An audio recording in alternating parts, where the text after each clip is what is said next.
नमस्कार श्रोते हो. कथा संपूर्ण ऐकल्यानंतर ही कसली कथा, फार भीती वाटते, अशी प्रतिक्रिया देणारे काही श्रोते आहेत. खूप नाही, अगदी थोडे, फार कमी प्रमाण आहे, पण आहे.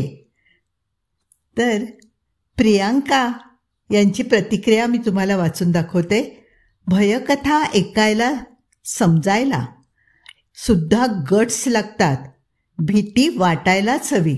खूप मजा येते तुमच्या आवाजात ऐकताना. तर सुवर्णा सुगंधी म्हणतात, रत्नाकर मतकरी यांच्या कथा अप्रतिम असतात आणि तुम्ही खूपच छान प्रकारे वाचता. जणू काही समोर घडतं हे सर्व. मला तर फारच आवडतात. शलाका अनिल, मृणालिनी घुले, भाग्यश्री टेंबे, स्मृती अत्रे, शृंगारपुरे हे सगळे श्रोते भयकथांचं स्वागत आणि कौतुक करतायत. स्वाती आठवले तर म्हणतात की भयकथा आवडणारा एक खूप मोठा वाचक वर्ग आहे, त्यामुळे आपण ह्या कथा आमच्यासाठी जरूर वाचा. स्वातीताई आणि इतर रसिक श्रोते, मला स्वतःलाही भयकथा खूप आवडतात. आज आपण ऐकणार आहोत बंदूक ही भयकथा. लेखक रत्नाकर मतकरी आणि कथासंग्रहाचं नाव आहे संदेह. ऐकूया तर. बंदूक. पांढऱ्या शुभ्र निर्विकार भिंती, छोटेखानी शाळेचा चिमुकला हॉल, भिंतीवर काही काळपट हिरवे कॉर्कबोर्ड्स, ड्रॉइंगच्या वहीच्या आकाराची चित्र उभी आडवी लावलेली. चित्र फारशी रेखीव नाहीत. काही चित्रात तर रंग नुसता फासून ठेवलाय. एरवी भिंती रिकाम्या. इतर शाळांमधल्या सुभाषितांच्या पाट्या इथे दिसत नाहीत. एकमेव पाटी, शांतता. भिंतीवर कोणी काही लिहून ठेवलेलं नाही. एका कोपऱ्यात खडू घासलाय, तेवढाच. बाकी सारं रिकामं रिकामं. इथल्या मुलांचं जगच इतर मुलांच्या मानाने रिकामं आहे. ही मागास बुद्धीच्या मुलांची शाळा आहे. हॉलमध्ये 12 मुलं जमली आहेत. श्रद्धा नेर्लेकर प्रजासत्ताक दिनासाठी त्यांचा नाच बसवते. जय जवान जय किसान. 12 मुलांमध्ये 12 तऱ्हा आहेत. कुणी अतिशय अशक्त, तर कुणी अवाढव्य, कुणी कुरतडलेले दात विचकून हसणारं, तर कुणी मनस्वी गंभीर. 8 पासून 14पर्यंत वेगवेगळ्या वयांच्या त्या मुलांमध्ये एकच गोष्ट सारखी आहे, त्यांच्या डोळ्यातला हरवल्याचा भाव. त्या सगळ्यांचं वागणंच दिशा हरवल्यासारखं आहे. कधी त्यांना एकदम आनंद होतो, मोठमोठ्याने टाळ्या पिटाव्यात असं वाटतं, कधी एकदम गप्पच बसावंसं वाटतं. सर्वसाधारण लहान मुलांचं वागणं असेल तसंच यांचं वागणं, पण प्रमाण चुकलेलं, प्रयोजन नसलेलं, आजूबाजूचं भान कमी, स्वतःच्या वागण्यावर ताबा नाही. अशा मुलांकडून सारख्या हालचाली बसवून घ्यायच्या हे दिव्यच. श्रद्धा ते न कंटाळता करते. ती आणखीन 3 शिक्षक मिळून ही 26 मुलांची शाळा चालवतात. शिवाय मुख्याध्यापक महर्षी शाळेवर देखरेख ठेवतात, व्यवहाराची बाजू सांभाळतात. या मुलांना सांभाळणं हे समाजाचं काम आहे, याची जाणीव समाजाला करून देण्यासाठी शाळेला प्रसिद्धीच्या झोतात ठेवतात. या सर्व शिक्षकांच्या मनात या मागासलेल्या मुलांविषयी आपुलकी आहे, माया आहे. त्यातूनच आली आहे ती अपार सोशिकता. मुलांनी काहीही केलं तरी त्यांच्यावर न रागावता त्यांना सांभाळून घेण्याची वृत्ती. श्रद्धा न कंटाळता पुन्हा पुन्हा एकच हावभाव त्या 12 मुलांना सांगते, स्वतः करून दाखवते. परत परत तेच ते करूनही मुलं कंटाळत नाहीत. कारण कंटाळा फक्त बुद्धिमान मुलांनाच येतो. इथे अनेकदा केल्यानंतर 12 पैकी 11 जणांना ती हालचाल साधते, पण एखादा अडकून बसतो, त्याला काही केल्या जमत नाही. 2-4 मख्खपणे आढ्याकडे बघत असतात. ते सोडले तर इतर मुलं त्याला हसतात त्यांना गप्प करून श्रद्धा पुन्हा त्या अडलेल्या मुलाला शिकवू लागते. चिकाटिकच्या प्रयासानंतर त्याला अचानक ती गोष्ट जमून जाते आणि मग त्याच्या आनंदाला पारावार राहत नाही. इतर मुलंही हसून टाळ्या वाजवतात, पण या वेळेला त्यांचं हसणं कुचेष्टेचं नसतं, आनंदाचं असतं. मग श्रद्धा नव्या उत्साहाने शिकवू लागते. एका बाजूला पळणिटकर सर पेटी वाजवून गाणं म्हणतायत. शाळेबाहेरचे व्यावसायिक तबलजी त्यांच्या शेजारी बसून साथ देत आहेत. 12 जवान 6 ओळींशी सामना देत आहेत. करून चढाई शत्रूवरती जाऊ आम्ही पुढती पुढती, करून चढाई शत्रूवरती जाऊ आम्ही पुढती पुढती, कडे कपारी दणाणणारा करीत गोळीबार, आमच्या भारत मातेचे हो आम्ही शूरकुमार, आमच्या भारत मातेचे हो आम्ही शूरकुमार. पळणिटकर सर या ओळी पुन्हा पुन्हा म्हणतायत आणि जवान झालेली मुलं मार्चिंग करीत पुढे येऊन हातातल्या खोट्या बंदुका काढून त्या उडवल्याचे हावभाव करतायत. गोळीबार शब्दाबरोबर तबलजी गोळीबाराचा धडधडाट तबल्यावर काढतायत. बंदुकीचा चाप ओढण्याची ॲक्शन सगळ्याच मुलांना साधत नाही. काही जण बंदूक कुरवाळल्यासारखं करतात. श्रद्धा मग एकेका मुलाला समजावून देऊ लागते. त्याच्याकडून चाप ओढून घेऊ लागते. तोवर काही जण आपला संबंध नसल्यासारखे इकडे तिकडे पाहत उभे राहतात. काही जण स्वतःला येत नसतानाही दुसऱ्याला शिकवू लागतात. एकच गोंधळ माजतो नुसता. सगळ्यांना बंदुका उडवता येऊ लागल्यावर श्रद्धा पुन्हा एकदा 6ही ओळी हालचालींसकट त्यांच्याकडून म्हणून घेते. मग ती रचनेमध्ये अधिक सुधारणा करू लागते. श्रावण तू पुढे ये, श्रद्धा श्रावण देशमुखला सांगू लागते. त्याला काहीच कळत नाही. आपल्या हातून काहीतरी चूक झाली आहे अशा भावनेने तो मान खाली घालून उभा राहतो. श्रद्धाने सांगितलेलं ऐकण्याची श्रावणची नेहमीच तयारी असते. तिला खुश करून तिच्याकडून शाबासकी मिळवावी असा त्याचा प्रयत्न असतो. तिने रागावू नये यासाठी तो हातून छोटीशीही चूक होऊ देत नाही. ती म्हणेल तसे शब्दशः करतो. मग आत्ताच हे काय झालं अशा बावरलेल्या मनस्थितीत तो जागच्या जागी थिसतो. श्रावणचा गोंधळ उडालाय हे तिच्या लक्षात येतं. ती अधिक शांतपणे शब्द वेगळा करीत त्याला सांगते, श्रावण बेटा, तुझी उंची कमी आहे, तू झाकला जातोयस, म्हणून सांगते तू पुढे ये. हा इथे असा, शाब्बास, सर्वात पुढे उभा राहा. हाताला धरून ती त्याला पुढे आणते आणि सैनिकाच्या पवित्र्यात उभा करते. श्रावणला आनंद होतो. बाई आपल्यावर रागवल्या नाहीत, उलट त्यांनी आपण महत्त्वाचे असल्याप्रमाणे आपल्याला सगळ्या मुलांपेक्षा पुढे उभं करून समोरच्या शत्रूवर गोळीबार करायची कामगिरी दिली. ह्या कल्पनेने तो मोहरून जातो. मन लावून बंदुकीचा सराव करू लागतो. श्रावण देशमुख इतर मुलांच्या मानाने कमी मंद आहे. 10 वर्षांच्या या मुलाची अभ्यासातली प्रगती 1ली-2रीच्या मुलाइतकी आहे. उंचीने कमी असलेला हा मुलगा एरवी आडदांड आहे. मनात घेतलेलं करायला मागे पुढे पाहणारा नाही. घरात तो वडिलांना घाबरतो, पण आईचं बिलकुल ऐकत नाही. तिने सांगितलेली गोष्ट पटली नाही की सरळ तिच्यावर हात उगारतो. आश्चर्य म्हणजे घरात आईचं न ऐकणाऱ्या श्रावणला शाळेत नेर्लेकरबाईंचा प्रत्येक शब्द मात्र झेलावासा वाटतो. श्रावण सैनिकाच्या पवित्र्यात सर्वांच्या पुढे उभं राहून श्रद्धाकडे एक कटाक्ष टाकतो. ती त्याची अपेक्षा ओळखून त्याला नजरेनं शाबासकी देते. तो सुखावतो.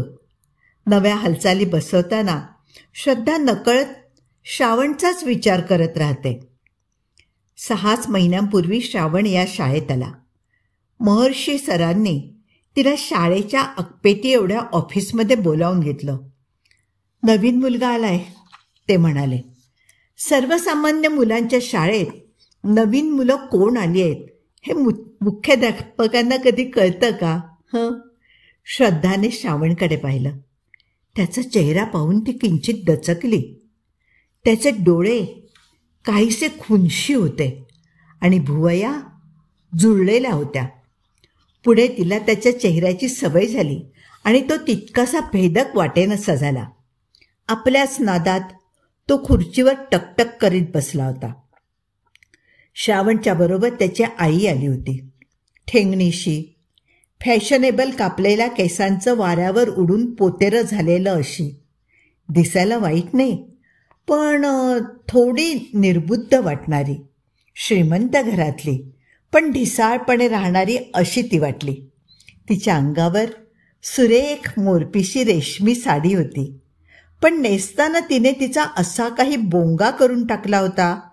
पदर बाजूला झाला की ब्लाऊजची कडा पोटाशी चुरगळून वर गेलेली दिसायची आणि मधून खांद्याला अडकवलेली पर्स घरंगळत कोपरापर्यंत यायची. मला फार सतावतो हा, सांगितलेलं काही ऐकत नाही. ती श्रावणविषयी जाड कंटाळवाण्या आवाजात तक्रारी करत होती. घरातल्या मांजराला कुत्र्याला सारखा मारत राहतो. शिकवणी ठेवून पाहिली, पण याच्या डोक्यात काही शिरत नाही. आत्ता रटफ करत वाचायला लागलाय. तुमच्या शाळेचं नाव ऐकू नये, इथे सुधारला तर बरं होईल. तिच्या बोलण्याने श्रद्धाला तिची दया आली. बिचारी अगदीच साधीभोळी आहे. तिला स्वतःला सावरणं जिथं जमत नाहीये तिथे कशी सांभाळत असेल ती या मंद मुलाला. काही काळजी करू नका, ती म्हणाली. इथे सुधारेल तो. श्रावण रोज येणार ना आमच्या शाळेत खेळायला? हो, तो गाल फुगून म्हणाला आणि टेबलावर हलके गुद्दे मारू लागला. आईने त्याचा हात टेबलापासून बाजूला केला तशी तो पुन्हा हट्टाने हात आपटू लागला. श्रावण, तुला काय आवडतं? चित्र काढायला आवडतात की गाणी म्हणायला? आवडतात असा काहीही अर्थबोध न होणारा उद्गार त्याने काढला. पण मग त्याला काय वाटलं कुणास ठाऊक. तो उठून श्रद्धाच्या जवळ गेला आणि तिला चित्रविचित्र आवाज काढून दाखवत उभा राहिला.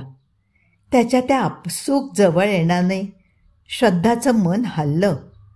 एखाद्या मुक्या प्राण्याने माणसाविषयी जवळीक दाखवल्यावर माणूस जसं त्या प्राण्याला मायेने थोपटतो तसं तिने श्रावणच्या पाठीवर हलकेच थोपटलं आणि म्हटलं, गुड बॉय, उद्यापासून येत जा.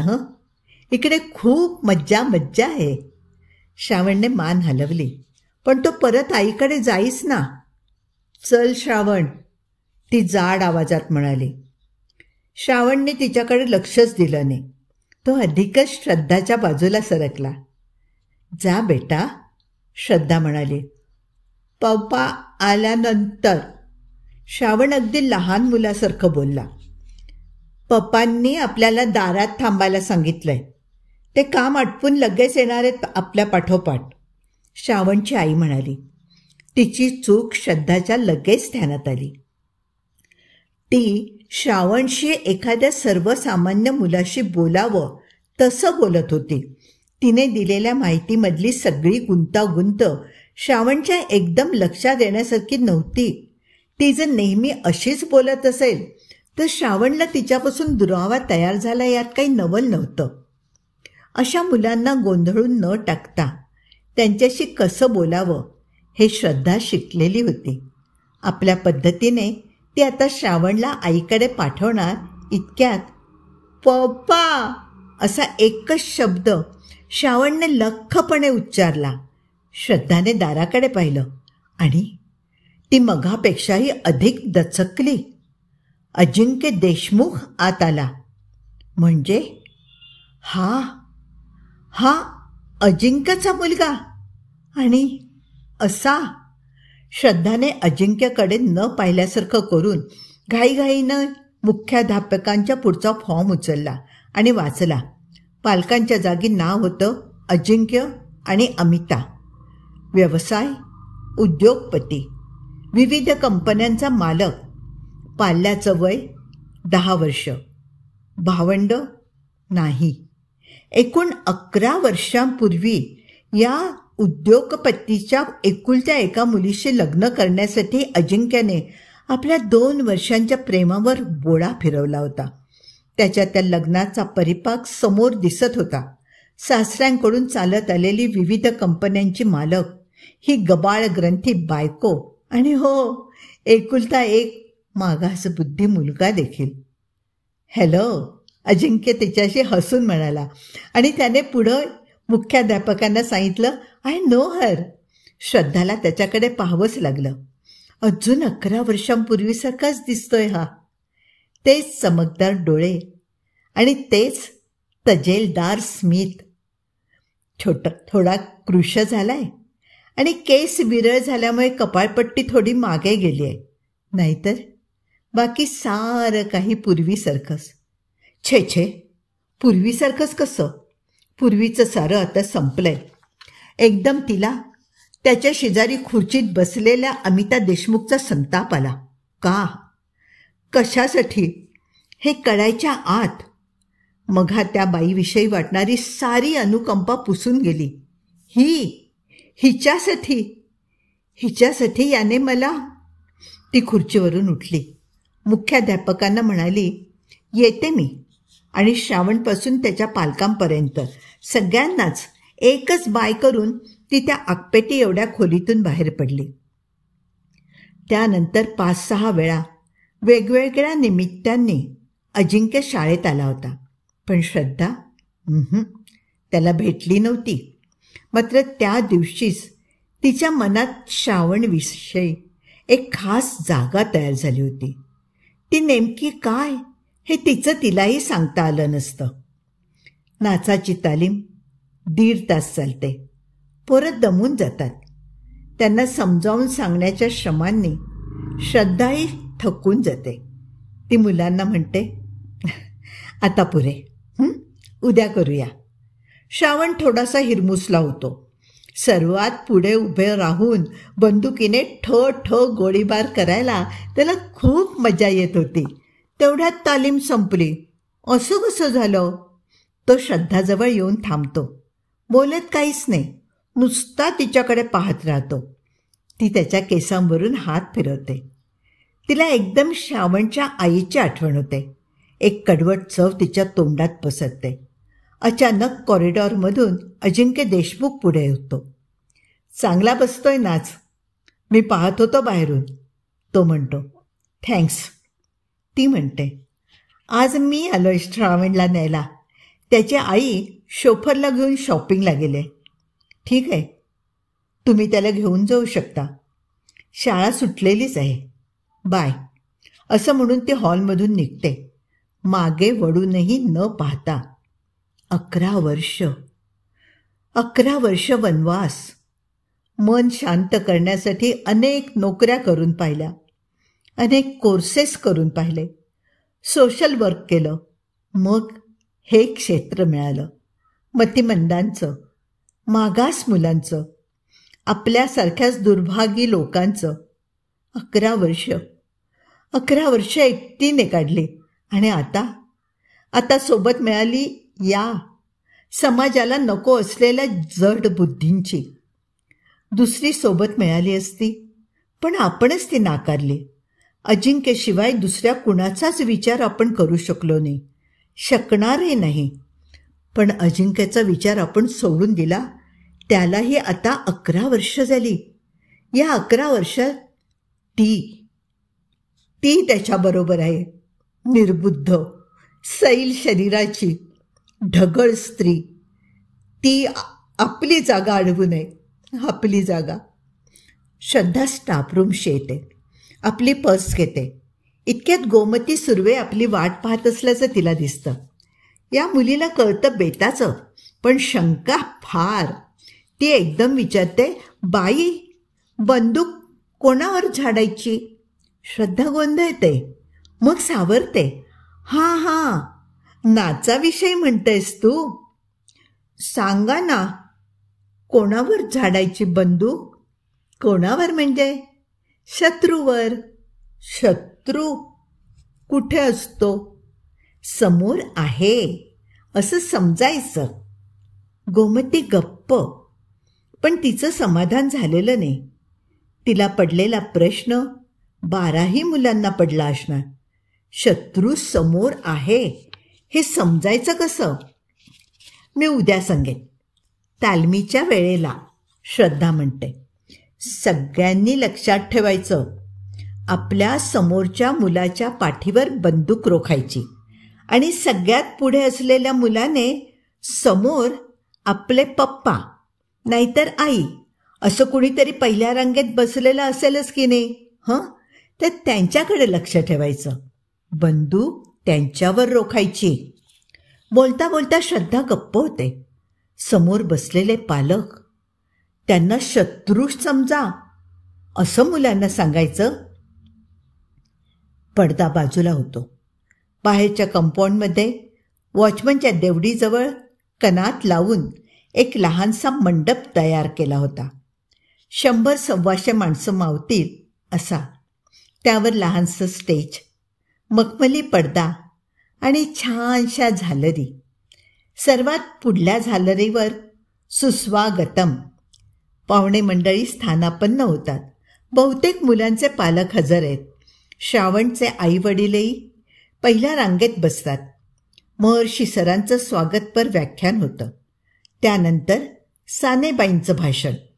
संस्थेचं काम, समाजाचा दृष्टिकोन, मदतीची गरज या सगळ्या गोष्टी पूर्णपणे ठाऊक असलेल्या प्रेक्षकांनाच पुन्हा एकदा सारं काही सांगितलं जातं.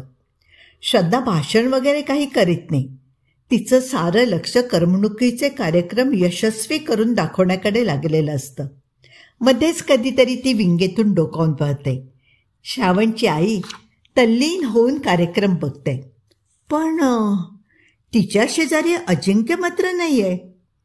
नंतर श्रद्धाला तो ओझरता दिसतो. रंगमंचाच्या पाठीमागे श्रावणला काहीतरी समजावल्यागत सांगताना. ती सगळ्या मुलांचे त्या कार्यक्रमाचे पोशाख काढून ठेवते. क्रमाक्रमाने ती ते पोशाख चढवतायत ना, इकडे लक्ष देते. मुलं शक्य तेवढा गोंधळ करतातच. भांबावल्यासारखी इकडे तिकडे वावरतात. पण सर्वसामान्य मुलं तरी अशा वेळेला कितीशी शांत असतात. अशीच असतात नाही का? जय जवान जय किसान गाणं सुरू होतं. पळणिटकर सरांच्या ललकारीबरोबर मुलांची रांगच रांग रंगमंचावर येते. सर्वात पुढे श्रावण. प्रेक्षकातून टाळ्यांचा कडकडाट होतो. काही मुलं इकडे तिकडे पाहतात, पण बहुतेकांची नजर शिकवल्याप्रमाणे सरळ समोर. सगळी मुलं बंदुका सरसावून धरतात. जाऊ आम्ही पुढती पुढती म्हणत अगदी प्रेक्षकांपासून 10 पावलांवर येतात. बंदुका रोखतात. श्रावण आपल्या एकट्याच बसलेल्या आईकडे टक लावून पाहत राहतो. तिच्यावर बंदूक रोखतो. बाईंनी हेच तर सांगितलं होतं. असंच पालकांपैकी एकावर बंदूक रोखा, तोच तुमचा शत्रू. करीत गोळीबार म्हणता क्षणी सगळे जवान बंदुकीचे चाप ओढतात. धाड धाड करीत गोळ्या सुटतात. श्रावणची आई बसल्या जागी कोसळते. रक्ताचा एक ओघळ तिच्या सीटवर वाहू लागतो. तिची किंकाळी ऐकून श्रावण थरथरतो.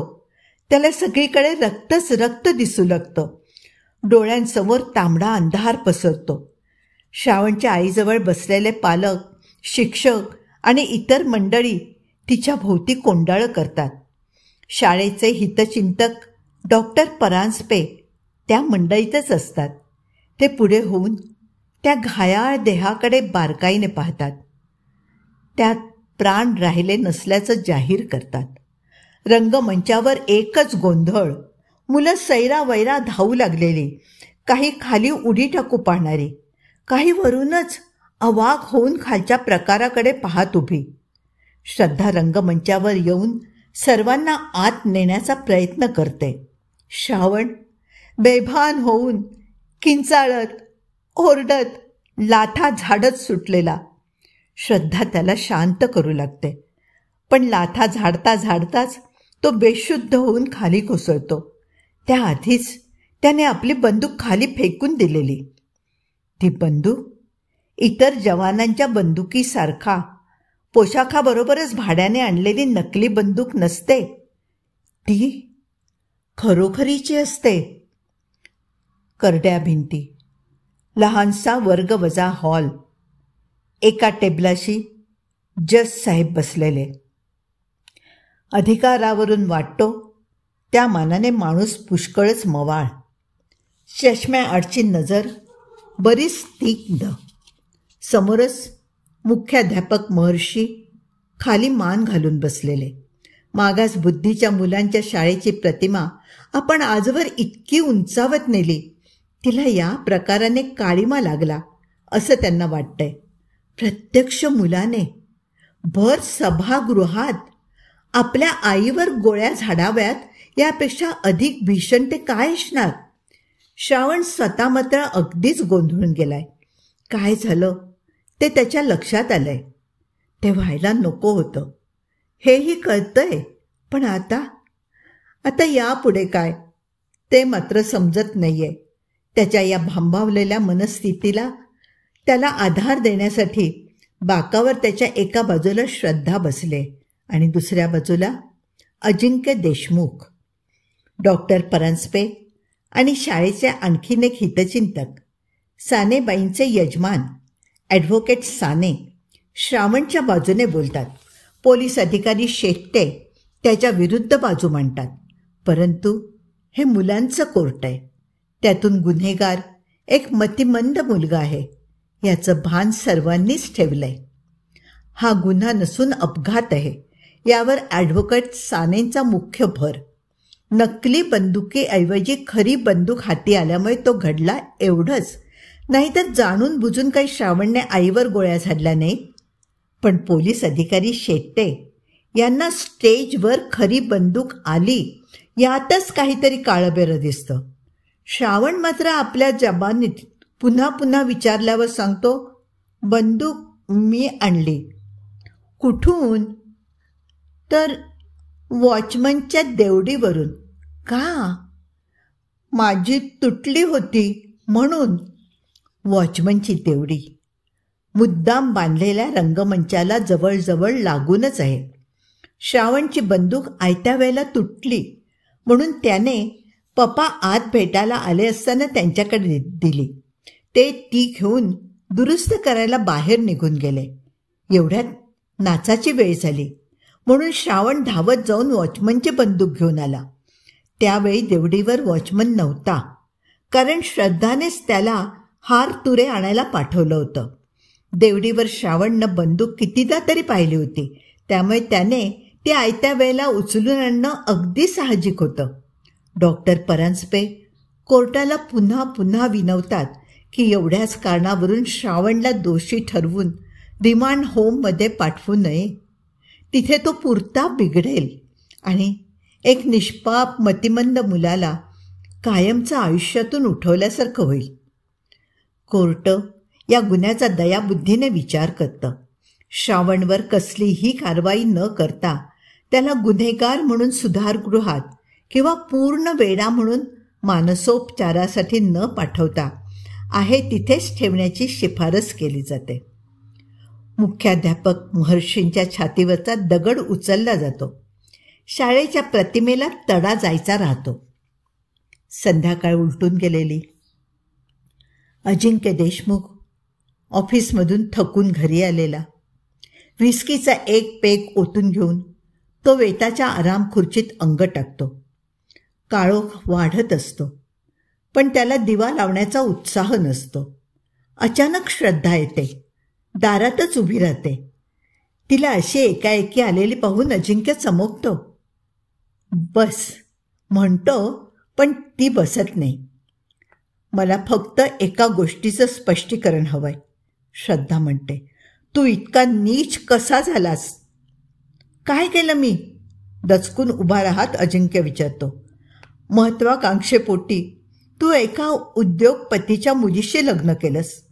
सासरे वारल्यानंतर त्यांचा सगळा उद्योग तुझ्याकडे आला, पण त्याची पुढची पायरी म्हणून जिच्यामुळे तुला हे सगळं मिळालं तिचा सरळ खून करायला निघालास तू.